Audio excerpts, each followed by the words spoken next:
ਪਿਆਰੇ ਦਰਸ਼ਕੋ, ਤੁਹਾਨੂੰ ਸਾਰਿਆਂ ਨੂੰ ਜੈ ਮਸੀਹ ਦੀ। ਦਿਸ਼ਾ ਪਰਿਵਰਤਨ ਦੇ ਸਾਡੇ ਅੱਜ ਦੇ ਪ੍ਰੋਗਰਾਮ ਦੇ ਵਿੱਚ ਤੁਹਾਡਾ ਸਭਨਾਂ ਦਾ ਬਹੁਤ-ਬਹੁਤ ਸਵਾਗਤ ਹੈ। ਦੋਸਤੋ, ਅਸੀਂ ਆਪਣੇ ਪਿਛਲੇ ਪ੍ਰੋਗਰਾਮ ਦੇ ਵਿੱਚ ਦਾਨੀਏਲ ਨਬੀ ਦੀ ਪੁਸਤਕ ਦੇ 6 ਅਧਿਆਇ ਦੀ 14 ਤੋਂ ਲੈ ਕੇ 18 ਆਇਤ ਤੱਕ ਦੇ ਵਚਨਾਂ ਦਾ ਅਧਿਐਨ ਕਰ ਰਹੇ ਸੀ। ਅਸੀਂ ਜਾਣਿਆ ਕਿ ਰਾਜੇ ਦਾਰੇ ਦੇ ਦਰਬਾਰੀਆਂ ਨੇ ਦਾਨੀਏਲ ਦੇ ਖਿਲਾਫ ਯੋਜਨਾ ਬਣਾਈ ਅਤੇ ਉਸ ਨੂੰ ਫਸਾ ਕੇ ਸ਼ੇਰਾਂ ਦੀ ਮਾਂਦ ਵਿੱਚ ਸੁੱਟਵਾ ਦਿੱਤਾ, ਕਿਉਂਕਿ ਦਾਨੀਏਲ ਨਬੀ ਨੇ ਆਪਣੇ ਪਰਮ ਪ੍ਰਧਾਨ ਪਰਮੇਸ਼ਰ ਦੀ ਮਰਜ਼ੀ ਦੇ ਨਾਲ ਕੋਈ ਸਮਝੌਤਾ ਨਹੀਂ ਕੀਤਾ, ਜਿਸ ਤੋਂ ਰਾਜਾ ਦਾਰਾ ਦੁਖੀ ਹੋਇਆ ਅਤੇ ਉਹਨੇ ਦੁਖੀ ਮਨ ਦੇ ਨਾਲ ਦਾਨੀਏਲ ਨੂੰ ਸ਼ੇਰਾਂ ਦੀ ਮਾਂਦ ਦੇ ਵਿੱਚ ਸੁੱਟਵਾ ਦਿੱਤਾ। ਦੋਸਤੋ, ਪਿਛਲੇ ਪ੍ਰੋਗਰਾਮ ਦੇ ਅਧਿਐਨ ਦਾ ਬਾਕੀ ਹਿੱਸਾ ਅਸੀਂ ਇਸ ਪ੍ਰੋਗਰਾਮ ਦੇ ਵਿੱਚ ਵੀ ਜਾਰੀ ਰੱਖਾਂਗੇ। ਸਾਡੇ ਅੱਜ ਦੇ ਪ੍ਰੋਗਰਾਮ ਦੇ ਵਿੱਚ ਅਸੀਂ ਵੇਖਾਂਗੇ ਕਿ ਕਿਵੇਂ ਪਰਮੇਸ਼ਰ ਨੇ ਦਾਨੀਏਲ ਨੂੰ ਸ਼ੇਰਾਂ ਦੇ ਮੂੰਹੋਂ ਬਚਾਇਆ। ਅੱਜ ਅਸੀਂ ਦਾਨੀਏਲ ਨਬੀ ਦੀ ਪੁਸਤਕ ਦੇ 6 ਅਧਿਆਇ ਦੀ 19 ਆਇਤਾਂ ਤੋਂ ਲੈ ਕੇ ਅਖੀਰ ਤੱਕ ਅਧਿਐਨ ਕਰਾਂਗੇ। ਅਸੀਂ ਵੇਖਾਂਗੇ ਕਿ ਜਦੋਂ ਰਾਜਾ ਸਵੇਰੇ ਸਵੇਰੇ ਉੱਠ ਕੇ ਸ਼ੇਰਾਂ ਦੀ ਮਾਂਦ ਤੇ ਵਿੱਚ ਜਾਂਦਾ ਹੈ ਅਤੇ ਦਾਨੀਏਲ ਨੂੰ ਪੁੱਛਦਾ ਹੈ ਕਿ ਕੀ ਉਹਦੇ ਪਰਮੇਸ਼ਰ ਨੇ ਉਸ ਨੂੰ ਬਚਾ ਲਿਆ, ਤਾਂ ਦਾਨੀਏਲ ਰਾਜੇ ਨੂੰ ਕੀ ਜਵਾਬ ਦਿੰਦਾ ਹੈ। ਅਸੀਂ ਇਸ ਦੇ ਬਾਰੇ ਰਾਜੇ ਦੀ ਪ੍ਰਤੀਕਿਰਿਆ ਜਾਣਾਂਗੇ।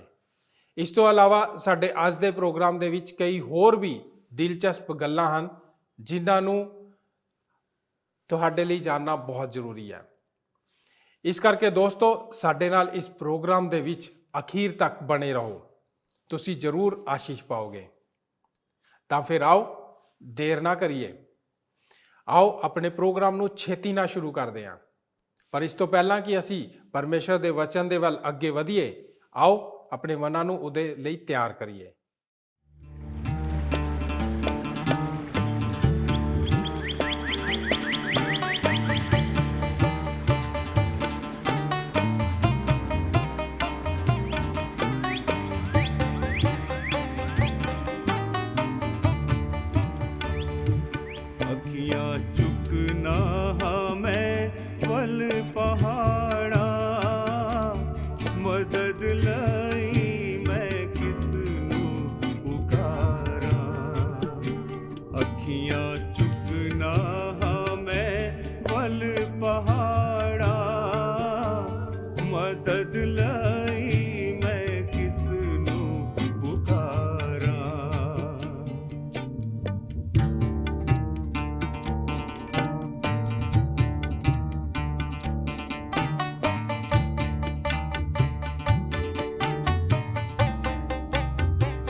ਮੈਂ ਚਾਹੁੰਦਾ ਹਾਂ ਤੁਸੀਂ ਧਿਆਨ ਦਿਓ ਕਿ ਰਾਜਾ ਅੱਤ ਸਵੇਰੇ ਉੱਠਿਆ ਅਤੇ ਛੇਤੀ ਨਾਲ ਸ਼ੇਰਾਂ ਦੀ ਮਾਂਦ ਵੱਲ ਗਿਆ ਅਤੇ ਲੜਖੜਾਉਂਦੀ ਦੁਖੀ ਆਵਾਜ਼ ਨਾਲ ਪੁਕਾਰਦਾ ਹੈ, ਹੇ ਦਾਨੀਏਲ, ਜਿਉਂਦੇ ਪਰਮੇਸ਼ਰ ਦੇ ਉਪਾਸਕ, ਕੀ ਤੇਰਾ ਪਰਮੇਸ਼ਰ ਜਿਹਦੀ ਤੂੰ ਉਪਾਸਨਾ ਕਰਦਾ ਹੈ ਤੈਨੂੰ ਸ਼ੇਰਾਂ ਤੋਂ ਛੁਡਾਉਣ ਦੇ ਯੋਗ ਹੋਇਆ?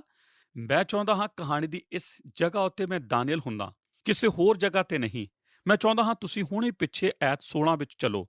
ਜਦ ਉਹ ਲੋਕ ਦਾਨੀਏਲ ਨੂੰ ਸ਼ੇਰਾਂ ਦੀ ਮਾਂਦ ਵਿੱਚ ਸੁੱਟਣ ਲਈ ਲੈ ਆਏ ਤਾਂ ਵੇਖੋ ਰਾਜਾ ਉਸ ਨੂੰ ਕੀ ਆਖਦਾ ਹੈ, ਤੇਰਾ ਪਰਮੇਸ਼ਰ ਜਿਹਦੀ ਉਪਾਸਨਾ ਤੂੰ ਸਦਾ ਕਰਦਾ ਹੈ ਉਹ ਤੈਨੂੰ ਛਡਾਊ।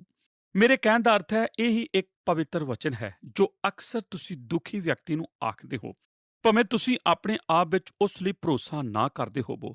ਸਪਸ਼ਟ ਹੈ, ਰਾਜੇ ਨੂੰ ਉਸ ਗੱਲ ਤੇ ਵਿਸ਼ਵਾਸ ਨਹੀਂ ਸੀ, ਕਿਉਂਕਿ ਉਹ ਸਵੇਰੇ ਹੁੰਦਿਆਂ ਹੀ ਪਿੰਜਰੇ ਵੱਲ ਗਿਆ ਅਤੇ ਉਸਨੇ ਕੀ ਕੀਤਾ ਅਤੇ ਉਸਨੇ ਦਾਨੀਏਲ ਨੂੰ ਪੁੱਛਿਆ ਕਿ ਜੋ ਉਸਨੇ ਆਖਿਆ ਸੀ ਕਿ ਉਹ ਸੱਚ ਹੋ ਸਕਿਆ। ਕਾਸ਼ ਮੈਂ ਦਾਨੀਏਲ ਹੁੰਦਾ ਅਤੇ ਆਖਦਾ, ਉਹ ਰਾਜਾ ਦਾਰਾ, ਮੈਂ ਠੀਕ ਹਾਂ, ਜਿਸ ਤਰ੍ਹਾਂ ਤੂੰ ਆਖਿਆ ਸੀ ਮੈਂ ਠੀਕ ਹਾਂ, ਜਿਸ ਤਰ੍ਹਾਂ ਤੂੰ ਕਿਹਾ ਸੀ ਉਸ ਤਰ੍ਹਾਂ ਹੀ ਹੋਇਆ। ਮੇਰੇ ਪਰਮੇਸ਼ਰ ਨੇ, ਜਿਸ ਦੀ ਮੈਂ ਸਦਾ ਉਪਾਸਨਾ ਕਰਦਾ ਹਾਂ, ਉਸ ਨੇ ਮੈਨੂੰ ਛੁਟਕਾਰਾ ਦਿੱਤਾ ਹੈ। ਇਹ ਹੀ ਦਾਨੀਏਲ ਦਾ ਉੱਤਰ ਸੀ। ਕਿਸੇ ਸ਼ੱਕੀ ਆਦਮੀ ਨੇ ਇੱਕ ਵਾਰ ਆਖਿਆ ਸੀ, ਜਦ ਮੈਂ ਇਸ ਉੱਤੇ ਸੰਦੇਸ਼ ਦੇ ਰਿਹਾ ਸੀ ਕਿ ਇਹ ਬਹੁਤ ਅੱਛੀ ਗੱਲ ਹੈ ਕਿ ਸ਼ੇਰਾਂ ਨੇ ਦਾਨੀਏਲ ਨੂੰ ਨਹੀਂ ਖਾਧਾ, ਉਹਨਾਂ ਨੇ ਉਸ ਨੂੰ ਖਾਣਾ ਇਸ ਲਈ ਠੀਕ ਨਹੀਂ ਸਮਝਿਆ ਕਿਉਂ ਜੋ ਉਹ ਸੁੱਕੀ ਹੱਡੀਆਂ ਦਾ ਪਿੰਜਰ ਹੋ ਸਕਦਾ ਹੈ। ਉਸ ਨੂੰ ਖਾਣ ਦਾ ਉਹ ਆਨੰਦ ਨਹੀਂ ਲੈ ਸਕਦੇ ਸੀ। ਧਿਆਨ ਦਿਓ, ਦਾਨੀਏਲ ਨੇ ਕੀ ਉੱਤਰ ਦਿੱਤਾ ਸੀ। ਉਸ ਨੇ ਆਖਿਆ ਸੀ, ਮੇਰੇ ਪਰਮੇਸ਼ਰ ਨੇ ਆਪਣੇ ਸਵਰਗਦੂਤ ਨੂੰ ਭੇਜਿਆ ਅਤੇ ਉਸਨੇ ਸ਼ੇਰਾਂ ਦਾ ਮੂੰਹ ਬੰਦ ਕਰ ਦਿੱਤਾ ਤਾਂ ਜੋ ਉਹ ਮੈਨੂੰ ਦੁੱਖ ਨਾ ਦੇ ਸਕਣ। ਮੈਨੂੰ ਯਾਦ ਆਇਆ ਹੈ ਕਿ ਪੌਲੁਸ ਨੇ ਦੂਸਰਾ ਤਿਮੋਥੇਉਸ 4:17 ਵਿੱਚ ਕੀ ਆਖਿਆ ਸੀ। ਉਸਨੇ ਆਖਿਆ ਸੀ, ਮੈਂ ਸ਼ੇਰਾਂ ਦੇ ਮੂੰਹ ਵਿੱਚੋਂ ਛੁਡਾਇਆ ਗਿਆ ਸੀ। ਪੌਲੁਸ ਨੇ ਜ਼ਰੂਰ ਉਸ ਵਕਤ ਦਾਨੀਏਲ ਦੇ ਬਾਰੇ ਸੋਚਿਆ ਹੋਵੇਗਾ ਜਦ ਉਸਨੇ ਇਹ ਲਿਖਿਆ ਸੀ। ਨੰਬਰ 2, ਦਾਨੀਏਲ ਦਾ ਮੂਲ ਆਧਾਰ। 6:22 ਮੈਂ ਚਾਹੁੰਦਾ ਹਾਂ ਤੁਸੀਂ ਉਸ ਦੇ ਉੱਤਰ ਵੱਲ ਵੀ ਨਾ ਵੇਖੋ, ਪਰ ਇੱਥੇ ਦੂਜੀ ਗੱਲ ਵੱਲ ਵੀ ਧਿਆਨ ਦੇਵੋ। ਮੂਲ ਆਧਾਰ, ਐਤ 22 ਮੂਲ ਆਧਾਰ ਆਪਣੇ ਛੁਟਕਾਰੇ ਲਈ ਦਾਨੀਏਲ ਦੇ ਬਾਰੇ ਹੀ ਸੀ। ਉਸ ਦੇ ਅੰਦਰ ਭੋਲਾਪਨ ਸੀ ਅਤੇ ਉਹ ਬੇਗੁਨਾਹ ਸੀ ਅਤੇ ਉਸ ਨੇ ਰਾਜੇ ਨੂੰ ਆਖਿਆ, ਤੇਰੇ ਵੀ ਅੱਗੇ ਹੀ ਰਾਜਨ ਮੈਂ ਦੋਸ਼ ਨਹੀਂ ਕੀਤਾ। ਨੰਬਰ 3, ਰਾਜੇ ਦੇ ਪ੍ਰਤੀ ਕਿਰਿਆ। ਹੁਣ ਰਾਜੇ ਦੇ ਪ੍ਰਤੀ ਕਿਰਿਆ ਵੱਲ ਵੇਖੋ। ਉਹ ਬਹੁਤ ਹੀ ਜ਼ਿਆਦਾ ਖੁਸ਼ ਸੀ ਅਤੇ ਆਗਿਆ ਦਿੱਤੀ ਕਿ ਸ਼ੇਰਾਂ ਦੀ ਮਾਂਦ ਵਿੱਚੋਂ ਦਾਨੀਏਲ ਨੂੰ ਕੱਢੋ ਅਤੇ ਉਹਨਾਂ ਨੇ ਉਸ ਮੋਰੀ ਵਿੱਚ ਇੱਕ ਰੱਸੀ ਲਟਕਾਈ ਅਤੇ ਦਾਨੀਏਲ ਉਸ ਨੂੰ ਫੜ ਕੇ ਲਟਕ ਗਿਆ ਅਤੇ ਉਹਨਾਂ ਨੇ ਉਸ ਨੂੰ ਖਿੱਚ ਕੇ ਬਾਹਰ ਕੱਢਿਆ। ਨੰਬਰ 4, ਕਾਰਨ। ਹੁਣ ਐਤ 23 ਜੋ ਇਸ ਸੰਦੇਸ਼ ਦੀ ਆਖਰੀ ਪੰਕਤੀਆਂ ਹਨ ਅਤੇ ਮਹੱਤਵਪੂਰਨ ਹਨ ਕਿਉਂਕਿ ਇਹ ਸਾਨੂੰ ਕਾਰਨ ਦੱਸਦੀਆਂ ਹਨ। ਉਸ ਦੇ ਉੱਤੇ ਰੱਤੀ ਵੀ ਔਖ ਨਾ ਲੱਭਾ ਅਤੇ ਇਸ ਦਾ ਕਾਰਨ ਹੈ ਇਸ ਕਰਕੇ ਜੋ ਉਸਨੇ ਆਪਣੇ ਪਰਮੇਸ਼ਰ ਉੱਤੇ ਪ੍ਰਤੀਤੀ ਕੀਤੀ। ਇਤਿਹਾਸ ਦੱਸਦਾ ਹੈ ਕਿ ਪਰਮੇਸ਼ਰ ਮਸੀਹ ਦੀ ਸ਼ੁਰੂਆਤ ਤੋਂ ਹੀ ਅੱਜ ਦੇ ਆਧੁਨਿਕ ਦਿਨਾਂ ਤੱਕ ਅਦਭੁਤ ਤਰੀਕੇ ਨਾਲ ਕੰਮ ਕਰਦਾ ਆ ਰਿਹਾ ਹੈ। ਜੋ ਉਸ ਉੱਪਰ ਵਿਸ਼ਵਾਸ ਕਰਦੇ ਹਨ, ਉਸਨੇ ਇਸ ਲਈ ਇਹ ਸਭ ਕੁਝ ਨਹੀਂ ਕੀਤਾ ਸੀ ਕਿ ਦਾਨੀਏਲ ਉਸ ਲਈ ਵਿਸ਼ੇਸ਼ ਹੈ। ਉਹ ਪਰਮੇਸ਼ਰ ਦਾ ਪਾਲਤੂ ਨਹੀਂ ਸੀ। ਇਹ ਇਸ ਲਈ ਨਹੀਂ ਸੀ ਕਿ ਉਹ ਪਰਮੇਸ਼ਰ ਦਾ ਚੁਣਿਆ ਹੋਇਆ ਸੀ ਜਾਂ ਪਰਮੇਸ਼ਰ ਨੇ ਇਹ ਕਰਨਾ ਪਹਿਲਾਂ ਤੋਂ ਹੀ ਨਿਸ਼ਚਿਤ ਕੀਤਾ ਹੋਇਆ ਸੀ, ਪਰ ਇਹ ਇਸ ਲਈ ਸੀ ਕਿ ਦਾਨੀਏਲ ਨੇ ਪਰਮੇਸ਼ਰ ਦੇ ਉੱਤੇ ਵਿਸ਼ਵਾਸ ਕੀਤਾ ਸੀ। ਉਹ ਤੁਹਾਡੇ ਜਾਂ ਮੇਰੇ ਤੋਂ ਕੁਝ ਅਲੱਗ ਨਹੀਂ ਸੀ। ਫਰਕ ਤਾਂ ਉਸ ਦੇ ਵਿਸ਼ਵਾਸ ਵਿੱਚ ਸੀ ਜੋ ਉਹ ਪਰਮੇਸ਼ਰ ਤੇ ਕਰਦਾ ਸੀ। ਇਬਰਾਨੀਆਂ ਦੀ ਕਿਤਾਬ ਉਸ ਦੇ 11ਵੇਂ ਅਧਿਆਇ ਵਿੱਚ ਸਾਡੇ ਲਈ ਵਰਣਨ ਹੈ ਕਿ ਜੋ ਵਿਅਕਤੀ ਪਰਮੇਸ਼ਰ ਤੇ ਵਿਸ਼ਵਾਸ ਕਰਦਾ ਹੈ ਉਸ ਦੇ ਜੀਵਨ ਵਿੱਚ ਕੀ ਹੁੰਦਾ ਹੈ। ਹਨੋਕ ਨੇ ਪਰਮੇਸ਼ਰ ਤੇ ਵਿਸ਼ਵਾਸ ਕੀਤਾ ਅਤੇ ਉਹ ਉਤਾਂਹ ਚੁੱਕਿਆ ਗਿਆ। ਇਬਰਾਨੀਆਂ 11:5 ਹਾਬਲ ਨੇ ਕਾਇਨ ਨਾਲੋਂ ਪਰਮੇਸ਼ਰ ਦੇ ਅੱਗੇ ਉੱਤਮ ਬਲੀਦਾਨ ਚੜਾਇਆ ਕਿਉਂ ਜੋ ਉਹ ਪਰਮੇਸ਼ਰ ਉੱਤੇ ਵਿਸ਼ਵਾਸ ਕਰਦਾ ਸੀ। ਨੂਹ ਨੇ ਆਪਣੇ ਅਤੇ ਆਪਣੇ ਪਰਿਵਾਰ ਦੇ ਬਚਾਓ ਲਈ ਕਿਸ਼ਤੀ ਬਣਾਈ ਕਿਉਂਕਿ ਉਹ ਪਰਮੇਸ਼ਰ ਤੇ ਵਿਸ਼ਵਾਸ ਕਰਦਾ ਸੀ। ਇਬਰਾਨੀਆਂ 11:7 ਅਬਰਾਹਾਮ ਨਹੀਂ ਜਾਣਦਾ ਸੀ ਕਿ ਉਹ ਕਿੱਧਰ ਨੂੰ ਲਗਾ ਜਾਂਦਾ ਹੈ, ਤਾਂ ਵੀ ਨਿਕਲ ਤੁਰਿਆ ਕਿਉਂਕਿ ਉਸ ਦਾ ਆਪਣੇ ਪਰਮੇਸ਼ਰ ਦੇ ਉੱਤੇ ਭਰੋਸਾ ਸੀ। ਇਬਰਾਨੀਆਂ 11:8 ਯੂਸੁਫ ਨੇ ਆਪਣੀਆਂ ਹੱਡੀਆਂ ਦੇ ਵਿਖੇ ਹੁਕਮ ਦਿੱਤਾ ਕਿਉਂਕਿ ਉਹ ਪਰਮੇਸ਼ਰ ਤੇ ਵਿਸ਼ਵਾਸ ਕਰਦਾ ਸੀ। ਇਬਰਾਨੀਆਂ 11:22 ਮੂਸਾ ਨੇ ਫਿਰੌਨ ਦੀ ਲੜਕੀ ਦਾ ਪੁੱਤਰ ਹੋਣ ਦਾ ਇਨਕਾਰ ਕਰ ਦਿੱਤਾ ਅਤੇ ਪਰਮੇਸ਼ਰ ਦੇ ਲੋਕਾਂ ਨਾਲ ਦੁੱਖ ਦਰਦ ਵਿੱਚ ਰਹਿਣ ਨੂੰ ਚੁਣ ਲਿਆ ਕਿਉਂਕਿ ਉਹ ਪਰਮੇਸ਼ਰ ਤੇ ਵਿਸ਼ਵਾਸ ਕਰਦਾ ਸੀ। ਅਤੇ ਦਾਨੀਏਲ ਇਬਰਾਨੀਆਂ 11 ਦੇ ਅਨੁਸਾਰ ਜਦ ਕਿ ਉੱਥੇ ਇਹ ਨਾਮ ਨਹੀਂ ਦਰਸਾਇਆ ਗਿਆ। ਇਬਰਾਨੀਆਂ 11 ਦੇ 32 ਤੇ 33 ਵਚਨ ਦੱਸਦੇ ਹਨ, ਬੱਬਰ ਸ਼ੇਰਾਂ ਦੇ ਮੂੰਹ ਬੰਦ ਕੀਤੇ ਗਏ ਕਿਉਂਕਿ ਪਰਮੇਸ਼ਰ ਉੱਤੇ ਵਿਸ਼ਵਾਸ ਕਰਦੇ ਸੀ। ਇੱਕ ਵਾਰ ਇੱਕ ਸ਼ਿਕਸ਼ਕ ਨੇ ਕੁਝ ਲੜਕੀਆਂ ਨੂੰ ਪੁੱਛਿਆ, ਸ਼ੇਰਾਂ ਦੀ ਮਾਂਦ ਵਿੱਚ ਦਾਨੀਏਲ ਨੂੰ ਡਰ ਕਿਉਂ ਨਾ ਲੱਗਾ? ਇੱਕ ਛੋਟੀ ਲੜਕੀ ਨੇ ਉੱਤਰ ਦਿੱਤਾ, ਕਿਉਂਕਿ ਉਹਨਾਂ ਸ਼ੇਰਾਂ ਵਿੱਚ ਇੱਕ ਸ਼ੇਰ ਯਹੂਦਾ ਜਾਤੀ ਦਾ ਸੀ ਅਤੇ ਉਹ ਉਸ ਦੇ ਨਾਲ ਸੀ। ਆਮੀਨ ਆਮੀਨ। ਨੰਬਰ 5, ਪਰਮੇਸ਼ਰ ਦੁਆਰਾ ਦਾਨੀਏਲ ਨੂੰ ਸੱਚ ਸਾਬਤ ਕਰਨਾ। 6 ਅਧਿਆਇ 24 ਵਚਨ। ਹੁਣ ਅਸੀਂ ਐਤ 24 ਤੇ ਆਉਂਦੇ ਹਾਂ ਅਤੇ ਇਸ ਸੰਦੇਸ਼ ਦੇ 5ਵੇਂ ਵੱਡੇ ਭਾਗ ਨੂੰ ਵੇਖਦੇ ਹਾਂ। ਅਸੀਂ ਵੇਖਦੇ ਹਾਂ ਕਿ ਪਰਮੇਸ਼ਰ ਨੇ ਦਾਨੀਏਲ ਦੀ ਸੱਚਾਈ ਨੂੰ ਸਾਬਤ ਕਰ ਦਿੱਤਾ। ਐਤ 24 ਮਾਦੀ ਫਾਰਸੀ ਬਿਧਰਮੀ ਰਾਜਾ ਦੀ ਗਲਤੀ ਦੀ ਕਹਾਣੀ ਦੇ ਬਾਰੇ ਹੈ। ਇਹ ਦੱਸਦੀ ਹੈ ਤਾਂ ਰਾਜਾ ਨੇ ਹੁਕਮ ਦਿੱਤਾ ਔਰ ਉਹਨਾਂ ਮਨੁੱਖਾਂ ਨੂੰ ਜਿਨ੍ਹਾਂ ਨੇ ਦਾਨੀਏਲ ਤੇ ਦੋਸ਼ ਲਗਾਇਆ ਸੀ ਲੈ ਆਏ ਅਤੇ ਉਹਨਾਂ ਨੂੰ ਉਹਨਾਂ ਦੇ ਬਾਲ ਬੱਚਿਆਂ ਤੇ ਤੀਵੀਆਂ ਸਣੇ ਸ਼ੇਰਾਂ ਦੇ ਘੁਰੇ ਵਿੱਚ ਸੁੱਟ ਦਿੱਤਾ। ਤਾਂ ਸ਼ੇਰ ਉਹਨਾਂ ਉੱਤੇ ਬਲਵਾਨ ਹੋਏ ਅਤੇ ਘੁਰੇ ਦੇ ਥੱਲੇ ਤੋੜੀ ਉੱਪੜਨ ਤੋਂ ਪਹਿਲਾਂ ਹੀ ਸ਼ੇਰਾਂ ਨੇ ਉਹਨਾਂ ਦੀਆਂ ਹੱਡੀਆਂ ਤੋੜ ਤਾੜ ਸੁੱਟੀਆਂ। ਕਈ ਵਾਰ ਮੈਂ ਲੋਕਾਂ ਨੂੰ ਇਸ ਕਹਾਣੀ ਦੇ ਬਾਰੇ ਇੰਜ ਕਹਿੰਦੇ ਸੁਣਿਆ ਹੈ, ਜੋ ਆਪਣੀ ਇਨਸਾਨੀ ਸੋਚ ਦੇ ਦੁਆਰਾ ਇਹ ਕਹਿੰਦੇ ਹਨ, ਸ਼ੇਰ ਉਸ ਦਿਨ ਜ਼ਿਆਦਾ ਭੁੱਖੇ ਨਹੀਂ ਸਨ, ਜਾਂ ਦਾਨੀਏਲ ਨੇ ਆਪਣੇ ਆਪ ਨੂੰ ਸ਼ੇਰਾਂ ਦੀ ਮਾਂਦ ਵਿੱਚ ਆਪਣੇ ਆਪ ਨੂੰ ਇੱਕ ਕੋਨੇ ਵਿੱਚ ਛੁਪਾ ਲਿਆ ਸੀ। ਮੈਂ ਤੁਹਾਨੂੰ ਕੁਝ ਦੱਸਣਾ ਚਾਹੁੰਦਾ ਹਾਂ। ਉਹ ਭੁੱਖੇ ਸਨ, ਉਹ ਬਹੁਤ ਜ਼ਿਆਦਾ ਭੁੱਖੇ ਸਨ, ਨਿਰਦਈ ਸਨ, ਭਿਅੰਕਰ ਅਤੇ ਅਸਲੀ ਨਸਲ ਦੇ ਸਨ। ਸ਼ਾਸਤਰ ਦੱਸਦਾ ਹੈ, ਜਿਨ੍ਹਾਂ ਲੋਕਾਂ ਨੇ ਦਾਨੀਏਲ ਨੂੰ ਦੰਡ ਦਵਾਇਆ ਸੀ ਉਹਨਾਂ ਉੱਤੇ ਹੀ ਦੰਡ ਆ ਗਿਆ। ਕੀ ਇਹ ਮਜ਼ੇਦਾਰ ਗੱਲ ਨਹੀਂ ਹੈ ਕਿ ਅੰਤ ਵਿੱਚ ਸ਼ੇਰਾਂ ਨੂੰ ਉਹਨਾਂ ਦਾ ਇਨਾਮ ਮਿਲਿਆ? ਇੱਕ ਯਹੂਦੀ ਬੁੱਢੇ ਨੂੰ ਨਾ ਖਾਣ ਦੇ ਕਾਰਨ ਉਹਨਾਂ ਨੂੰ ਬਹੁਤ ਸਾਰੇ ਮਜ਼ੇਦਾਰ ਖਾਣਾ ਖਾਣ ਨੂੰ ਸਵੇਰੇ ਮਿਲਿਆ। ਉਹ ਬਹੁਤ ਭੁੱਖੇ ਸਨ ਅਤੇ ਉਹਨਾਂ ਨੇ ਸਭ ਨੂੰ ਥੱਲੇ ਉੱਪੜਨ ਤੋਂ ਪਹਿਲਾਂ ਹੀ ਖਾ ਲਿਆ। ਇਹ ਤਾਂ ਹਮਾਨ ਦੀ ਤਰ੍ਹਾਂ ਹੈ, ਜਿਸ ਨੇ ਆਪਣੀ ਹੀ ਫਾਂਸੀ ਦੇਣ ਦੀ ਯੋਜਨਾ ਬਣਾਈ ਅਤੇ ਉਸ ਉੱਤੇ ਆਪ ਹੀ ਲਟਕ ਗਿਆ। ਜ਼ਬੂਰ 7 ਅਧਿਆਇ 15 ਦੱਸਦਾ ਹੈ, ਉਸਨੇ ਟੋਇਆ ਕੱਢਿਆ ਅਤੇ ਡੂੰਘਾ ਪੁੱਟਿਆ ਅਤੇ ਜਿਹੜੀ ਖਾਈ ਉਸਨੇ ਪੁੱਟੀ ਸੀ ਉਸ ਵਿੱਚ ਉਹ ਆਪ ਹੀ ਡਿੱਗ ਪਿਆ। ਕੀ ਇਹ ਮਜ਼ੇਦਾਰ ਚੀਜ਼ ਨਹੀਂ ਹੈ? ਮੈਂ ਵਿਸ਼ਵਾਸ ਕਰਦਾ ਹਾਂ ਕਿ ਪਰਮੇਸ਼ਰ ਹਮੇਸ਼ਾ ਹੀ ਇਸ ਤਰ੍ਹਾਂ ਹੀ ਕਰਦਾ ਹੈ। ਜਦ ਲੋਕ ਉਸ ਦੇ ਮੱਸੇ ਕੀਤੇ ਹੋਏ ਵਿਅਕਤੀ ਨੂੰ ਛੂੰਹਦੇ ਹਨ, ਬਹੁਤ ਜ਼ਰੂਰੀ ਹੋ ਜਾਂਦਾ ਹੈ ਪਰਮੇਸ਼ਰ ਉਹਨਾਂ ਨੂੰ ਛੂਹ ਲਵੇ। ਰਸੂਲਾਂ ਦੇ ਕਰਤੱਵ ਦੀ ਕਿਤਾਬ ਦੇ 12ਵੇਂ ਅਧਿਆਇ ਵਿੱਚ ਇੱਕ ਮਹਾਨ ਕਹਾਣੀ ਹੈ ਅਤੇ ਜਦ ਵੀ ਤੁਹਾਨੂੰ ਮੌਕਾ ਮਿਲੇ ਤੁਸੀਂ ਇਸ ਨੂੰ ਜ਼ਰੂਰ ਪੜ੍ਹਨਾ। ਇਹ ਪਤਰਸ ਦੇ ਬਾਰੇ ਹੈ, ਜੋ ਦੱਸਦੀ ਹੈ ਕਿ ਕਿਸ ਤਰ੍ਹਾਂ ਪਤਰਸ ਜੇਲ੍ਹ ਵਿੱਚ ਬਾਹਰ ਕੱਢਿਆ ਗਿਆ। ਇਸ ਅਧਿਆਇ ਦਾ ਪਹਿਲਾ ਹਿੱਸਾ ਬਿਆਨ ਕਰਦਾ ਹੈ ਜਦ ਰਾਜਾ ਹੈਰੋਦੇਸ਼ ਨੇ ਆਪਣੇ ਹੱਥ ਕਲੀਸਿਆ ਨੂੰ ਦੁੱਖ ਦੇਣ ਲਈ ਵਧਾਏ ਅਤੇ ਉਸ ਨੇ ਯਾਕੂਬ ਨੂੰ ਮਾਰ ਦਿੱਤਾ ਅਤੇ ਪਤਰਸ ਨੂੰ ਮਾਰਨ ਦਾ ਯਤਨ ਕੀਤਾ ਗਿਆ। ਤੁਸੀਂ ਇਹ ਕਹਾਣੀ ਪੜ੍ਹ ਕੇ ਵੇਖ ਸਕਦੇ ਹੋ ਕਿ ਕਿਸ ਤਰ੍ਹਾਂ ਪਤਰਸ ਅਜੀਬੋ-ਗਰੀਬ ਤਰੀਕੇ ਨਾਲ ਜੇਲ੍ਹ ਵਿੱਚੋਂ ਬਾਹਰ ਕੱਢਿਆ ਗਿਆ ਅਤੇ ਤੁਸੀਂ ਕਹਾਣੀ ਦੇ ਅੰਤ ਵਿੱਚ ਇਸ ਤਰ੍ਹਾਂ ਦੀ ਹੀ ਗੱਲ ਵੇਖਦੇ ਹੋ। ਇਹ ਦੱਸਦੀ ਹੈ ਕਿ ਹੈਰੋਦੇਸ਼ ਨੇ ਆਪਣੇ ਆਪ ਨੂੰ ਪਰਮੇਸ਼ਰ ਦੇ ਤੁੱਲ ਕਰ ਲਿਆ ਅਤੇ ਲੋਕਾਂ ਕੋਲੋਂ ਮਹਿਮਾ ਲੈਣ ਲੱਗ ਪਿਆ, ਜਿਵੇਂ ਕਿ ਉਹ ਹੀ ਪਰਮੇਸ਼ਰ ਹੈ। ਅਤੇ ਸ਼ਾਸਤਰ ਦੱਸਦਾ ਹੈ, ਹੈਰੋਦੇਸ਼ ਨੂੰ ਕੀੜਿਆਂ ਨੇ ਖਾਧਾ ਅਤੇ ਉਹ ਮਰ ਗਿਆ। ਹੈਰੋਦੇਸ਼ ਨੇ ਕਲੀਸਿਆ ਨੂੰ ਤੰਗ ਕਰਨ ਲਈ ਆਪਣਾ ਹੱਥ ਵਧਾਇਆ ਅਤੇ ਪਰਮੇਸ਼ਰ ਨੇ ਆਪਣਾ ਹੱਥ ਵਧਾਇਆ ਅਤੇ ਹੈਰੋਦੇਸ਼ ਨੂੰ ਨਾਸ਼ ਕਰ ਦਿੱਤਾ। ਜਦ ਤੁਸੀਂ ਕਦੇ ਕਿਸੇ ਮਸਾ ਕੀਤੇ ਹੋਏ ਵਿਅਕਤੀ ਨੂੰ ਛੂੰਹਦੇ ਹੋ ਤਾਂ ਜ਼ਰੂਰੀ ਹੋ ਜਾਂਦਾ ਹੈ ਕਿ ਪਰਮੇਸ਼ਰ ਆਪਣੀ ਕਰਾਮਾਤ ਵਿਖਾਏ।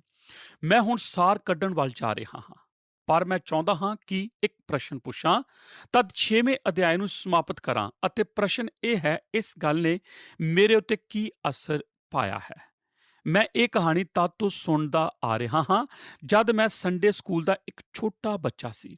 ਮੈਂ ਇਸ ਕਹਾਣੀ ਨੂੰ ਰਿਕਾਰਡਿੰਗ ਦੇ ਜ਼ਰੀਏ ਵੀ ਸੁਣਿਆ। ਮੈਂ ਇਸ ਕਹਾਣੀ ਨੂੰ ਮਸੀਹੀ ਕਾਰਟੂਨ ਵਿੱਚ ਵੀ ਵੇਖਿਆ।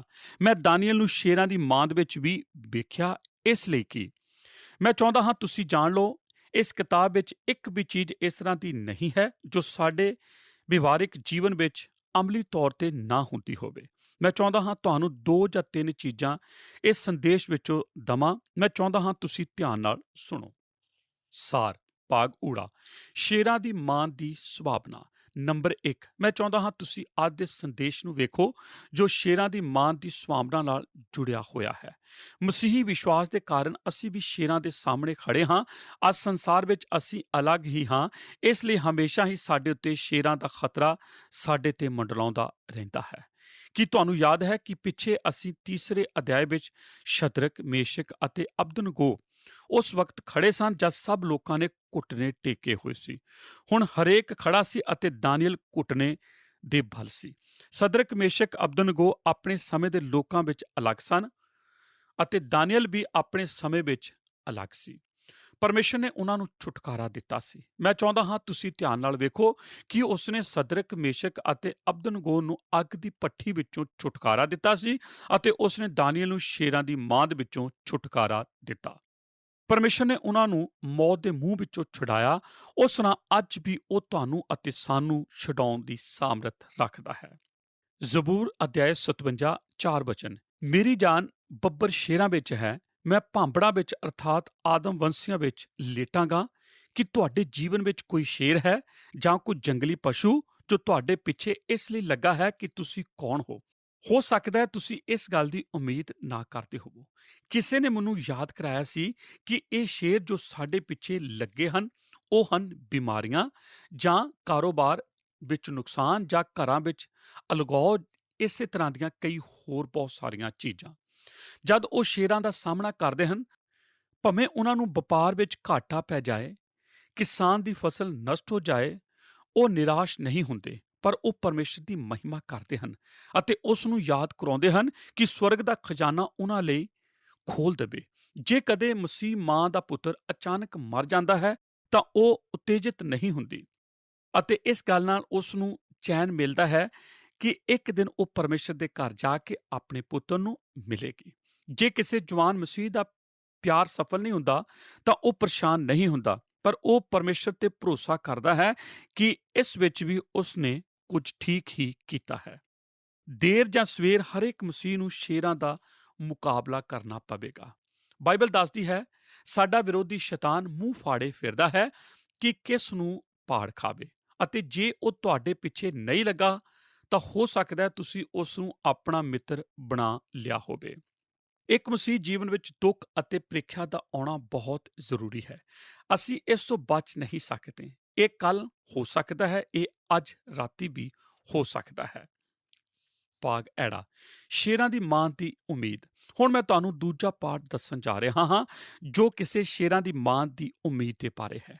ਦਾਨੀਏਲ ਨੂੰ ਸ਼ੇਰਾਂ ਤੋਂ ਦੂਰ ਨਹੀਂ ਰੱਖਿਆ ਗਿਆ ਸੀ, ਉਹਨਾਂ ਨੂੰ ਤਾਂ ਸ਼ੇਰਾਂ ਵਿੱਚ ਰੱਖਿਆ ਗਿਆ ਸੀ।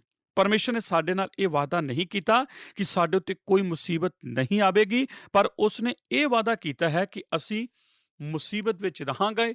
ਇਸ ਦੇ ਬਾਰੇ ਮੈਂ ਤੁਹਾਨੂੰ ਕੁਝ ਉਦਾਹਰਨ ਦੇਣਾ ਚਾਹੁੰਦਾ ਹਾਂ। ਜ਼ਬੂਰ 34 7 ਵਚਨ ਦੱਸਦਾ ਹੈ, ਯਹੋਵਾ ਦਾ ਦੂਤ ਉਸ ਤੋਂ ਸਾਰੇ ਡਰਨ ਵਾਲਿਆਂ ਦੇ ਦੁਆਲੇ ਡੇਰਾ ਲਗਾਉਂਦਾ ਹੈ ਅਤੇ ਉਹਨਾਂ ਨੂੰ ਛੁਟਕਾਰਾ ਦਿੰਦਾ ਹੈ। ਜ਼ਬੂਰ 97 10 ਵਚਨ, ਉਹ ਆਪਣੇ ਸੰਤਾਂ ਦੀਆਂ ਜਾਨਾਂ ਦੀ ਰੱਖਿਆ ਕਰਦਾ ਹੈ, ਉਹ ਉਹਨਾਂ ਨੂੰ ਦੁਸ਼ਟਾਂ ਦੇ ਹੱਥ ਤੋਂ ਛੁਡਾਉਂਦਾ ਹੈ। ਇਹ ਪਰਮੇਸ਼ਰ ਦਾ ਵਾਅਦਾ ਹੈ। ਤੁਸੀਂ ਜਾਣਦੇ ਹੋ, ਜਦ ਸ਼ੁਰੂ ਵਿੱਚ ਮੈਂ ਹਵਾਈ ਯਾਤਰਾ ਕਰਨੀ ਸ਼ੁਰੂ ਕੀਤੀ ਸੀ ਅਤੇ ਮੇਰੇ ਅੰਦਰ ਇੱਕ ਜੰਗ ਸ਼ੁਰੂ ਹੋ ਜਾਂਦੀ ਸੀ, ਮੈਂ ਸੋਚਦਾ ਸੀ ਜੇ ਇਸ ਦੌਰਾਨ ਕੁਝ ਹੋ ਗਿਆ ਤਾਂ ਮੈਂ ਆਪਣੇ ਪਰਿਵਾਰ ਨੂੰ ਕਦੇ ਨਹੀਂ ਵੇਖ ਸਕਾਂਗਾ, ਜਾਂ ਕਈ ਵਾਰ ਇੰਜ ਸੋਚ ਕੇ ਡਰ ਜਾਂਦਾ ਸੀ ਕਿ ਮੈਂ ਤਾਂ ਘਰੋਂ ਬਾਹਰ ਹਾਂ, ਕਿਤੇ ਮੇਰੇ ਪਰਿਵਾਰ ਵਿੱਚ ਕੁਝ ਗੜਬੜ ਨਾ ਹੋ ਜਾਵੇ। ਮੈਨੂੰ ਯਾਦ ਹੈ ਇੱਕ ਦਿਨ ਮੈਂ ਇੱਕ ਗੱਲ ਪੜ੍ਹੀ ਅਤੇ ਉਸ ਦਿਨ ਤੋਂ ਅੱਜ ਤੱਕ ਮੈਨੂੰ ਡਰ ਨਹੀਂ ਲੱਗਾ। ਜੋ ਮੈਂ ਪੜ੍ਹਿਆ ਉਹ ਇਹ ਸੀ, ਇੱਕ ਪਰਮੇਸ਼ਰ ਦਾ ਜਨ ਜੋ ਉਸ ਦੀ ਇੱਛਾ ਵਿੱਚ ਰਹਿੰਦਾ ਹੈ ਤਦ ਤੱਕ ਨਹੀਂ ਮਰ ਸਕਦਾ ਜਦ ਤੱਕ ਉਹ ਧਰਤੀ ਤੇ ਆਪਣਾ ਕੰਮ ਪੂਰਾ ਨਹੀਂ ਕਰ ਲੈਂਦਾ। ਇਹ ਪੰਕਤੀਆਂ ਕੀ ਦੱਸ ਰਹੀਆਂ ਹਨ? ਇਹ ਦੱਸ ਰਹੀਆਂ ਹਨ ਕਿ ਜਦ ਤੱਕ ਮੈਂ ਪਰਮੇਸ਼ਰ ਦਾ ਜਨ ਹਾਂ ਅਤੇ ਉਸ ਦੀ ਇੱਛਾ ਦੇ ਅਨੁਸਾਰ ਚੱਲਦਾ ਹਾਂ ਤਾਂ ਜਗਤ ਦੀ ਕੋਈ ਵੀ ਚੀਜ਼ ਮੈਨੂੰ ਛੂ ਨਹੀਂ ਸਕਦੀ। ਇਸ ਲਈ ਮੈਂ ਬੜੇ ਆਰਾਮ ਨਾਲ ਹਵਾਈ ਯਾਤਰਾ ਕਰਦਾ ਹਾਂ, ਕਿਉਂਕਿ ਮੈਂ ਉਸ ਪਰਮੇਸ਼ਰ ਦੀ ਮਰਜ਼ੀ ਨਾਲ ਹੀ ਉੱਥੇ ਜਾ ਰਿਹਾ ਹੁੰਦਾ ਹਾਂ ਜਿੱਥੇ ਉਹ ਲਿਜਾਣਾ ਚਾਹੁੰਦਾ ਹੈ। ਮੈਂ ਪਰਮੇਸ਼ਰ ਤੇ ਵਿਸ਼ਵਾਸ ਕਰ ਸਕਦਾ ਹਾਂ ਕਿ ਉਹ ਮੇਰੇ ਪਰਿਵਾਰ ਦੀ ਵੀ ਦੇਖਭਾਲ ਕਰੇਗਾ ਅਤੇ ਮੈਨੂੰ ਵੀ ਸੁਰੱਖਿਆ ਦੇਵੇਗਾ। ਇਹ ਹੀ ਸ਼ੇਰਾਂ ਦੀ ਮਾਂ ਦਾ ਵਾਅਦਾ ਹੈ। ਭਾਗ ਈੜੀ, ਸ਼ੇਰਾਂ ਦੀ ਮਾਂ ਦਾ ਪ੍ਰਯੋਜਨ। ਹੁਣ ਮੈਂ ਚਾਹੁੰਦਾ ਹਾਂ ਤੁਸੀਂ ਤੀਸਰੇ ਪਾਠ ਵਿੱਚ ਵੇਖੋ ਜੋ ਸ਼ੇਰਾਂ ਦੀ ਮਾਂ ਦਾ ਪ੍ਰਯੋਜਨ ਦੇ ਬਾਰੇ ਹੈ। ਪਰਮੇਸ਼ਰ ਸਭ ਚੀਜ਼ਾਂ ਸਾਡੇ ਜੀਵਨ ਵਿੱਚ ਕਿਉਂ ਹੋਣ ਦਿੰਦਾ ਹੈ? ਜੇ ਉਹ ਇੱਕ ਭਲਾ ਪਰਮੇਸ਼ਰ ਹੈ ਅਤੇ ਸਭ ਕੁਝ ਉਸ ਦੇ ਹੱਥ ਵਿੱਚ ਹੈ ਤਾਂ ਉਹ ਫਿਰ ਕਿਉਂ ਆਪਣੇ ਬੱਚਿਆਂ ਨੂੰ ਸ਼ੇਰਾਂ ਦੀ ਮਾਂਦ ਵਿੱਚ ਜਾਣ ਦਿੰਦਾ ਹੈ? ਮੈਂ ਸੋਚਦਾ ਹਾਂ ਕਿ ਅੱਜ ਅਸੀਂ ਇਸ ਸੰਦੇਸ਼ ਵਿੱਚ ਸਿੱਖਾਂਗੇ ਜੋ ਸਾਡੀ ਮਦਦ ਕਰੇਗਾ। ਮੈਂ ਤੁਹਾਨੂੰ ਇੱਕ ਪ੍ਰਸ਼ਨ ਪੁੱਛਣਾ ਚਾਹੁੰਦਾ ਹਾਂ, ਤੁਸੀਂ 6ਵੇਂ ਅਧਿਆਏ ਪੜ੍ਹ ਲਿਆ ਹੈ ਅਤੇ ਦੱਸੋ ਕਿ ਇਸ ਕਹਾਣੀ ਦਾ ਹੀਰੋ ਕੌਣ ਹੈ। ਕੀ ਉਹ ਦਾਨੀਏਲ ਹੈ? ਹੋ ਸਕਦਾ ਹੈ ਤੁਸੀਂ ਉਸ ਬਾਰੇ ਸੋਚ ਰਹੇ ਹੋਵੋ। ਹੋ ਸਕਦਾ ਹੈ ਰਾਜਾ ਦਾਰਾ ਹੋਵੇ। ਨਹੀਂ, ਇਹਨਾਂ ਵਿੱਚੋਂ ਕੋਈ ਵੀ ਹੀਰੋ ਨਹੀਂ ਹੈ। ਉਹ ਤਾਂ ਇਸ ਡਰਾਮੇ ਵਿੱਚ ਸਹਾਇਕ ਹੀਰੋ ਹਨ। ਇਸ ਕਹਾਣੀ ਦਾ ਹੀਰੋ ਤਾਂ ਪਰਮੇਸ਼ਰ ਆਪ ਹੈ। ਐਤ 22 ਦੱਸਦੀ ਹੈ, ਮੇਰੇ ਪਰਮੇਸ਼ਰ ਨੇ ਆਪਣੇ ਦੂਤ ਨੂੰ ਭੇਜਿਆ। ਐਤ 23 ਉਸਨੇ ਆਪਣੇ ਪਰਮੇਸ਼ਰ ਉੱਤੇ ਪ੍ਰਤੀਤੀ ਕੀਤੀ। ਅਤੇ ਹੁਣ ਅਸੀਂ ਐਤ 26 ਤੇ 27 ਨੂੰ ਪੜ੍ਹਦੇ ਹਾਂ। ਰਾਜਾ ਦਾਰੇ ਨੇ ਇੱਕ ਆਗਿਆ ਦਾ ਐਲਾਨ ਕੀਤਾ। ਮੈਂ ਆਗਿਆ ਕਰਦਾ ਹਾਂ ਭਾਈ ਮੇਰੇ ਸਾਰੇ ਸ਼ਾਹੀ ਰਾਜ ਵਿੱਚ ਲੋਕ ਦਾਨੀਏਲ ਦੇ ਪਰਮੇਸ਼ਰ ਅੱਗੇ ਡਰਨ ਅਤੇ ਕੰਬਣ। ਉਹ ਜਿਉਂਦਾ ਪਰਮੇਸ਼ਰ ਹੈ ਅਤੇ ਸਦਾ ਲਈ ਕਾਇਮ ਹੈ। ਉਸ ਦਾ ਰਾਜ ਅਟਲ ਹੈ ਅਤੇ ਉਸ ਦੀ ਪਾਤਸ਼ਾਹੀ ਅਖੀਰ ਤੱਕ ਰਹੇਗੀ। ਉਹੀ ਛਡਾਉਂਦਾ ਹੈ ਅਤੇ ਵਿਚਾਉਂਦਾ ਹੈ ਅਤੇ ਆਕਾਸ਼ ਅਤੇ ਧਰਤੀ ਵਿੱਚ ਉਹੀ ਨਿਸ਼ਾਨ ਅਤੇ ਅਚੰਭੇ ਕੰਮ ਕਰਦਾ ਹੈ ਜਿਹਨੇ ਦਾਨੀਆਂ ਨੂੰ ਸ਼ੇਰਾਂ ਦੇ ਪੰਜੇ ਤੋਂ ਛੁਡਾਇਆ ਹੈ। ਮੈਂ ਤੁਹਾਨੂੰ ਦੱਸਣਾ ਚਾਹੁੰਦਾ ਹਾਂ ਕਿ ਵੇਖੋ, ਕੱਟੜਵਾਦੀ ਫਾਰਸੀ ਰਾਤ ਦੀ ਗਵਾਹੀ ਜਿਸ ਨੇ ਸਾਡੇ ਪਰਮੇਸ਼ਰ ਦੀ ਮਹਿਮਾ ਕੀਤੀ, ਇਸ ਕਹਾਣੀ ਦਾ ਹੀਰੋ ਕੌਣ ਹੈ? ਮੈਂ ਤੁਹਾਨੂੰ ਦੱਸਦਾ ਹਾਂ, ਇਹ ਪਰਮੇਸ਼ਰ ਆਪ ਹੀ ਹੈ। ਉਸਨੇ ਸ਼ੇਰਾਂ ਦੀ ਮਾਂਦ ਨੂੰ ਲਿਆ ਅਤੇ ਇਸ ਨੂੰ ਆਪਣੀ ਮਹਿਮਾ ਲਈ ਅਤੇ ਆਪਣੇ ਮਕਸਦ ਲਈ ਇਸਤੇਮਾਲ ਕੀਤਾ। ਇਸ ਪਾਠ ਦੇ ਸ਼ੁਰੂ ਵਿੱਚ ਅਸੀਂ ਇੱਕ ਨਵੀਂ ਸ਼ਾਸਨ ਪ੍ਰਣਾਲੀ ਨੂੰ ਵੇਖਦੇ ਸੀ ਅਤੇ ਪਾਠ ਦੇ ਅੰਤ ਵਿੱਚ ਅਸੀਂ ਇੱਕ ਨਵੇਂ ਧਰਮ ਨੂੰ ਵੇਖਿਆ ਜਿਸ ਦਾ ਐਲਾਨ ਰਾਜੇ ਨੇ ਕੀਤਾ, ਜੋ ਸਰਵ ਸ਼ਕਤੀਮਾਨ ਪਰਮੇਸ਼ਰ ਦੀ ਸ਼ਕਤੀ ਵੇਖ ਕੇ ਪ੍ਰਭਾਵਿਤ ਹੋ ਗਿਆ ਸੀ। ਮੈਂ ਤੁਹਾਨੂੰ ਦੱਸਣਾ ਚਾਹੁੰਦਾ ਹਾਂ, ਜੇ ਤੁਸੀਂ ਕਿਸੇ ਦੁੱਖ, ਪਰੇਸ਼ਾਨੀ ਜਾਂ ਚਿੰਤਾ ਆਪਣੇ ਜੀਵਨ ਵਿੱਚ ਮਹਿਸੂਸ ਕਰ ਰਹੇ ਹੋ ਸਕਦਾ ਹੈ ਪਰਮੇਸ਼ਰ ਤੁਹਾਡੇ ਸ਼ੇਰਾਂ ਦੇ ਘੁਰੇ ਤੋਂ ਕੁਝ ਮਹਿਮਾ ਲੈਣਾ ਚਾਹੁੰਦਾ ਹੋਵੇ। ਮੈਂ ਨਹੀਂ ਜਾਣਦਾ ਉਹ ਕੀ ਕਰਨ ਜਾ ਰਿਹਾ ਹੈ। ਮੈਨੂੰ ਇਸ ਦਾ ਅੰਦਾਜ਼ਾ ਨਹੀਂ ਕਿ ਉਹ ਤੁਹਾਡੇ ਜੀਵਨ ਵਿੱਚ ਕੀ ਕਰ ਰਿਹਾ ਹੈ, ਪਰ ਪਰਮੇਸ਼ਰ ਦਾ ਵਚਨ ਇਹ ਗਵਾਹੀ ਦਿੰਦਾ ਹੈ, ਜਦ ਕਦੇ ਪਰਮੇਸ਼ਰ ਆਪਣੇ ਜਨ ਨੂੰ ਪਰੇਸ਼ਾਨੀ ਵਿੱਚ ਜਾਣ ਦਿੰਦਾ ਹੈ ਤਾਂ ਇਸ ਦਾ ਹਮੇਸ਼ਾ ਹੀ ਇਹ ਮਕਸਦ ਹੁੰਦਾ ਹੈ ਕਿ ਉਹ ਆਪਣੀ ਮਹਿਮਾ ਲੈਣਾ ਚਾਹੁੰਦਾ ਹੈ। ਭਾਗ ਸੱਸਾ, ਦਾਨੀਏਲ ਦੀ ਸਫਲਤਾ। ਪਰਮੇਸ਼ਰ ਦੀ ਮਹਿਮਾ ਹੀ ਪਹਿਲਾ ਮਕਸਦ ਸੀ, ਪਰ ਮੈਂ ਚਾਹੁੰਦਾ ਹਾਂ ਤੁਸੀਂ ਦੂਜੀ ਗੱਲ ਵੀ ਵੇਖੋ ਜਿਸ ਨਾਲ ਸਾਨੂੰ ਹੌਸਲਾ ਮਿਲਦਾ ਹੈ। ਦਾਨੀਏਲ ਦੀ ਸਫਲਤਾ ਹੀ ਦੂਜੀ ਚੀਜ਼ ਹੈ। ਐਤ 27 ਦੱਸਦੀ ਹੈ, ਸੋ ਇਹ ਦਾਨੀਏਲ ਦਾਰਾ ਦੇ ਰਾਜ ਖੋਰਸ ਪਾਰਸੀ ਦੇ ਰਾਜ ਵਿੱਚ ਭਾਗਵਾਨ ਹੋਇਆ। ਮੈਨੂੰ ਅਯੂਬ ਦੀ ਕਿਤਾਬ ਦੀ ਇੱਕ ਐਤ 23 ਅਧਿਆਇ 10 ਵਚਨ ਯਾਦ ਹੈ। ਉਹ ਤਾਂ ਮੇਰੇ ਰਾਹ ਨੂੰ ਜਾਣਦਾ ਹੈ, ਜਦ ਕਦੀ ਉਸਨੇ ਮੈਨੂੰ ਤਾਇਆ ਤੇ ਮੈਂ ਸੋਨੇ ਵਾਂਗੂ ਨਿਕਲਿਆ। ਜਾਂ ਯਕੂਬ 1 ਅਧਿਆਇ 2 ਵਚਨ, ਧੰਨ ਉਹ ਮਨੁੱਖ ਜਿਹੜਾ ਪਰਤਾਵੇ ਨੂੰ ਸਹਿ ਲੈਂਦਾ ਹੈ, ਕਿਉਂਕਿ ਜਾਂ ਖਰਾ ਨਿਕਲਿਆ ਉਹਨੂੰ ਜੀਵਨ ਦਾ ਉਹ ਮੁਕਟ ਪ੍ਰਾਪਤ ਹੋਵੇਗਾ ਜਿਹਦਾ ਪ੍ਰਭੂ ਨੇ ਆਪਣੇ ਪ੍ਰੇਮੀਆਂ ਨਾਲ ਵਾਅਦਾ ਕੀਤਾ ਹੈ। ਪਰਤਾਵੇ ਦਾ ਮਕਸਦ ਹੁੰਦਾ ਹੈ ਪਰਮੇਸ਼ਰ ਦੀ ਮਹਿਮਾ ਕਰਨਾ, ਪਰ ਇਹ ਸਾਨੂੰ ਵੀ ਸਾਫ਼ ਕਰਕੇ ਖਰਾ ਬਣਾ ਦਿੰਦਾ ਹੈ। ਜਦ ਕਦੇ ਪਰਮੇਸ਼ਰ ਸਾਨੂੰ ਅੱਗ ਦੀ ਭੱਠੀ ਵਿੱਚ ਲੈ ਜਾਂਦਾ ਹੈ ਤਾਂ ਸਾਡੀ ਗੰਦਗੀ ਨੂੰ ਦੂਰ ਕਰਕੇ ਸਾਨੂੰ ਖਰੇ ਸੋਨੇ ਵਾਂਗੂ ਪੇਸ਼ ਕਰਦਾ ਹੈ। ਇਹ ਹੀ ਪਰਮੇਸ਼ਰ ਦੀ ਯੋਜਨਾ ਹੁੰਦੀ ਹੈ। ਪਿਛਲੇ ਹਫ਼ਤੇ ਮੈਂ ਇੱਕ ਕਹਾਣੀ ਪੜ੍ਹੀ ਜੋ ਜੌਨ ਬੁਨਿਯਨ ਦੀ ਕੈਦ ਦੇ ਬਾਰੇ ਹੈ, ਜੋ ਇੱਕ ਮਹਾਨ ਲੇਖਕ ਸੀ। ਉਸ ਨੂੰ ਚਾਰਲਸ ਦੇ ਸਮੇਂ ਵਿੱਚ ਇਸ ਲਈ ਕੈਦਖਾਨੇ ਵਿੱਚ ਪਾ ਦਿੱਤਾ ਗਿਆ ਸੀ ਕਿਉਂਕਿ ਉਸ ਨੇ ਲੋਕਾਂ ਵਿੱਚ ਪ੍ਰਚਾਰ ਨਾ ਕਰਨ ਦੀ ਗੱਲ ਨੂੰ ਨਹੀਂ ਮੰਨਿਆ ਸੀ। ਉਸ ਦੀ ਸਜ਼ਾ ਵਿੱਚ ਇੱਕ ਗੱਲ ਜੋੜੀ ਗਈ ਸੀ ਕਿ ਜਿਸ ਵਕਤ ਵੀ ਉਹ ਲੋਕਾਂ ਵਿੱਚ ਪ੍ਰਚਾਰ ਨਾ ਕਰਨ ਦੀ ਗੱਲ ਨੂੰ ਮੰਨ ਲਵੇਗਾ ਤਾਂ ਛੱਡ ਦਿੱਤਾ ਜਾਵੇਗਾ। ਉਸ ਨੇ 12 ਸਾਲ ਜੇਲ੍ਹ ਵਿੱਚ ਰਹਿਣਾ ਪਸੰਦ ਕੀਤਾ ਪਰ ਗੱਲ ਨਾ ਮੰਨੀ। ਉਸ ਦੇ ਬੀਬੀ ਅਤੇ ਬੱਚੇ ਸਨ ਅਤੇ ਇੱਕ ਕੁੜੀ ਅੰਨ੍ਹੀ ਸੀ। ਅਸੀਂ ਅੰਦਾਜ਼ਾ ਲਗਾ ਸਕਦੇ ਹਾਂ ਕਿ ਉਹ ਆਪਣੇ ਪਰਿਵਾਰ ਲਈ ਕਿੰਨਾ ਦੁਖੀ ਹੋਵੇਗਾ। ਇੱਕ ਵਾਰ ਤਾਂ ਉਹ ਇਹ ਬੋਲਦੇ ਹੋਏ ਸੁਣਿਆ ਗਿਆ ਸੀ, ਉਹ ਮੇਰੀ ਦੁਖੀ ਅੱਖ ਤੋਂ ਅੰਨ੍ਹੀ ਬੇਟੀ, ਉਹ ਮੇਰੀ ਬੇਟੀ ਮੈਰੀ, ਪਤਾ ਨਹੀਂ ਤੁਹਾਡੇ ਕੋਲ ਕੁਝ ਖਾਣ ਪੀਣ ਦਾ ਇੰਤਜ਼ਾਮ ਹੈ ਕਿ ਨਹੀਂ। ਇੰਨੇ ਦੁੱਖ ਵਿੱਚ ਹੋਣ ਦੇ ਬਾਵਜੂਦ ਵੀ ਉਸ ਨੇ ਪਰਮੇਸ਼ਰ ਦੇ ਉਪਦੇਸ਼ ਨੂੰ ਨਾ ਦੇਣ ਦੀ ਗੱਲ ਨੂੰ ਮੰਨਿਆ। ਅੱਜ ਬੁਨਿਆਨ ਕਿੱਥੇ ਨੇ? ਅੱਜ ਦਾਨੀਏਲ ਕਿੱਥੇ ਨੇ? ਉਹ ਲੋਕ ਕਿੱਥੇ ਨੇ ਜੋ ਅਹਿਸਾਸ ਕਰਦੇ ਹਨ ਕਿ ਜੀਵਨ ਮਹੱਤਵਪੂਰਨ ਨਹੀਂ ਹੈ, ਪਰ ਜੋ ਚੀਜ਼ ਜ਼ਰੂਰੀ ਹੈ ਉਹ ਇਹ ਹੈ ਸੁਰੱਖਿਆ ਅਤੇ ਖੁਸ਼ਹਾਲੀ। ਸਾਡਾ ਵਿਸ਼ਵਾਸ ਵੀ ਦਾਨੀਏਲ ਅਤੇ ਬੁਨਿਆਨ ਅਤੇ ਪਤਰਸ ਵਰਗਾ ਹੋਣਾ ਚਾਹੀਦਾ ਹੈ, ਜੋ ਅੰਤ ਤੱਕ ਆਪਣੇ ਜੀਵਨ ਵਿੱਚ ਪਰਮੇਸ਼ਰ ਦੇ ਆਗਿਆਕਾਰੀ ਬਣੇ ਰਹੇ। ਮੇਰੇ ਦੋਸਤੋ, ਪਰਮੇਸ਼ਰ ਸਾਨੂੰ ਆਖ ਰਿਹਾ ਹੈ ਕਿ ਅਸੀਂ ਆਪਣਾ ਜੀਵਨ ਇਮਾਨਦਾਰੀ ਨਾਲ ਬਿਤਾਈਏ ਕਿਉਂਕਿ ਸੰਸਾਰ ਸਾਡੇ ਵੱਲ ਵੇਖ ਰਿਹਾ ਹੈ ਅਤੇ ਸਾਨੂੰ ਯਿਸੂ ਮਸੀਹ ਵਿੱਚ ਆਪਣੀ ਗਵਾਹੀ ਦੇਣ ਲਈ ਸ਼ਰਮਾਉਣਾ ਨਹੀਂ ਚਾਹੀਦਾ। ਭਾਵੇਂ ਦੁਸ਼ਮਣ ਸਾਡੇ ਤੇ ਕਿੰਨਾ ਵੱਡਾ ਵੀ ਵਾਰ ਕਿਉਂ ਨਾ ਕਰੇ, ਸਾਨੂੰ ਕੀਮਤ ਦੇਣ ਲਈ ਤਿਆਰ ਰਹਿਣਾ ਚਾਹੀਦਾ ਹੈ। ਆਮੀਨ। ਧੰਨਵਾਦ ਦਰਸ਼ਕੋ, ਕਿ ਤੁਸੀਂ ਸਾਡੇ ਨਾਲ ਇਸ ਪ੍ਰੋਗਰਾਮ ਦੇ ਵਿੱਚ ਅਖੀਰ ਤੱਕ ਬਣੇ ਰਹੇ।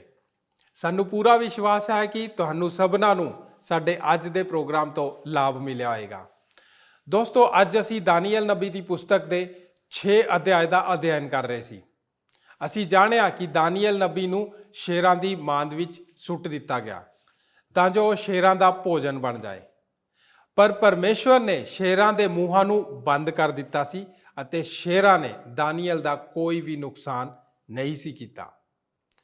ਦੋਸਤੋ, ਅਸੀਂ ਜਾਣਿਆ ਕਿ ਜਦੋਂ ਰਾਜੇ ਨੇ ਦਾਨੀਏਲ ਤੋਂ ਪੁੱਛਿਆ ਕਿ ਕੀ ਉਹਦੇ ਪਰਮੇਸ਼ਵਰ ਨੇ ਉਸ ਨੂੰ ਬਚਾ ਲਿਆ, ਤਾਂ ਉਸਨੇ ਉਸ ਦਾ ਕੀ ਜਵਾਬ ਦਿੱਤਾ। ਉਹਨੇ ਰਾਜੇ ਨੂੰ ਕਿਹਾ ਕਿ ਮੇਰੇ ਪਰਮੇਸ਼ਵਰ ਨੇ, ਜਿਸ ਦੀ ਮੈਂ ਉਪਾਸਨਾ ਕਰਦਾ, ਉਹਨੇ ਮੈਨੂੰ ਛੁਟਕਾਰਾ ਦੇ ਦਿੱਤਾ। ਅਸੀਂ ਦਾਨੀਏਲ ਦੇ ਮੂਲ ਆਧਾਰ ਨੂੰ ਵੇਖਿਆ। ਅਸੀਂ ਰਾਜੇ ਦੀ ਪ੍ਰਤੀਕਿਰਿਆ ਨੂੰ ਵੇਖਿਆ ਕਿ ਉਹ ਦਾਨੀਏਲ ਦੇ ਸ਼ੇਰਾਂ ਦੀ ਮਾਂਦ ਵਿੱਚੋਂ ਬਚ ਨਿਕਲਣ ਦੇ ਲਈ ਬਹੁਤ ਖੁਸ਼ ਸੀਗਾ। ਅਸੀਂ ਜਾਣਿਆ ਕਿ ਪਰਮੇਸ਼ਰ ਸ਼ੁਰੂ ਤੋਂ ਲੈ ਕੇ ਹੁਣ ਤੱਕ ਸਾਡੇ 21ਵੀਂ ਸਦੀ ਦੇ ਆਧੁਨਿਕ ਸਮਾਜ ਤੱਕ ਅਦਭੁਤ ਰੀਤੀ ਦੇ ਨਾਲ ਕੰਮ ਕਰਦਾ ਆ ਰਿਹਾ। ਅਸੀਂ ਜਾਣਿਆ ਕਿ ਦਾਨੀਏਲ ਨਬੀ ਸਾਡੇ ਨਾਲੋਂ ਅਲੱਗ ਨਹੀਂ ਸੀ, ਪਰ ਪਰਮੇਸ਼ਰ ਦੇ ਪ੍ਰਤੀ ਉਸ ਦਾ ਵਿਸ਼ਵਾਸ ਉਹਨੂੰ ਸਾਡੇ ਤੋਂ ਅਲੱਗ ਬਣਾਉਂਦਾ ਹੈ। ਉਸ ਦਾ ਵਿਸ਼ਵਾਸ ਮਹਾਨ ਸੀ। ਅਸੀਂ ਇਬਰਾਨੀਆਂ ਦੀ ਪੁਸਤਕ ਦੇ 11 ਅਧਿਆਇ ਵਿੱਚੋਂ ਉਹਨਾਂ ਲੋਕਾਂ ਦੇ ਉਦਾਹਰਨ ਵੇਖੇ ਜੋ ਕਿ ਪਰਮੇਸ਼ਵਰ ਦੇ ਉੱਤੇ ਵਿਸ਼ਵਾਸ ਕਰਦੇ ਸੀ। ਅਸੀਂ ਵੇਖਿਆ ਕਿ ਜੋ ਵਿਅਕਤੀ ਪਰਮੇਸ਼ਵਰ ਦੇ ਉੱਤੇ ਵਿਸ਼ਵਾਸ ਕਰਦਾ ਹੈ, ਉਹਦੇ ਨਾਲ ਕੀ ਹੁੰਦਾ ਹੈ। ਅਸੀਂ ਸਿੱਖਿਆ ਕਿ ਜੇਕਰ ਅਸੀਂ ਪਰਮੇਸ਼ਵਰ ਦੇ ਪ੍ਰਤੀ ਵਫਾਦਾਰ ਹਾਂ ਤਾਂ ਉਹ ਸਾਨੂੰ ਸਾਡੇ ਅਧਿਕਾਰੀਆਂ ਦੇ ਅੱਗੇ ਸੱਚਾ ਸਾਬਿਤ ਕਰਦਾ ਹੈ। ਦਾਨੀਏਲ ਨੂੰ ਪਰਮੇਸ਼ਰ ਦੇ ਰਾਜਾ ਦੇ ਸਾਹਮਣੇ ਸੱਚਾ ਸਾਬਿਤ ਕੀਤਾ ਗਿਆ। ਪਰਮੇਸ਼ਵਰ ਨੇ ਦਾਨੀਏਲ ਦੀ ਸੱਚਾਈ ਨੂੰ ਸਾਬਿਤ ਕਰ ਦਿੱਤਾ। ਦੋਸਤੋ, ਉਮੀਦ ਹੈ ਕਿ ਤੁਹਾਨੂੰ ਸਾਡੇ ਅੱਜ ਦੇ ਪ੍ਰੋਗਰਾਮ ਤੋਂ ਬੜੀ ਆਸ਼ੀਸ਼ ਮਿਲੀ ਹੋਏਗੀ। ਹੁਣ ਸਾਨੂੰ ਇਜਾਜ਼ਤ ਦਿਓ, ਅਗਲੇ ਪ੍ਰੋਗਰਾਮ ਦੇ ਵਿੱਚ ਫੇਰ ਮਿਲਾਂਗੇ। ਆਓ ਪ੍ਰਾਰਥਨਾ ਕਰੀਏ।